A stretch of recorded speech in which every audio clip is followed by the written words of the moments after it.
مرد اپنا سر پکڑ کے بیٹھ جائیں گے.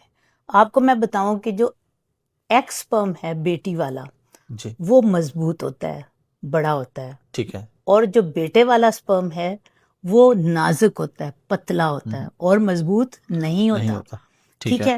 میل میں اللہ تعالیٰ نے جو میل کی جینیٹکس رکھی ہے نا, اس میں ایک ایکس سپرم ہے اور ایک وائی ہے. ٹھیک ہے. یعنی میل میں ملاوٹ ہے عورت کی. کوئی بھی مرد پیور نہیں ہے, اس کے اندر عورت کی ملاوٹ ہے, ایکس ہے. اگر اس کو دونوں وائی وائی کر دیتے نا تو وہ ہوتا ہی نہ, اس کا وجود ہی اس ایکس کی وجہ سے ہے. اب ہو کیا رہا ہے, جو نسل آگے جا رہی ہے, وائی سپرم جو ہے وہ کمزور ہوتا جا رہا ہے. دیٹ از دا ریزن کہ لوگوں کے پاس بیٹیوں کی مقدار زیادہ ہے, بیٹیوں کی تعداد زیادہ ہے. آپ نے دیکھا نہیں ہے ہمارے نبی کریم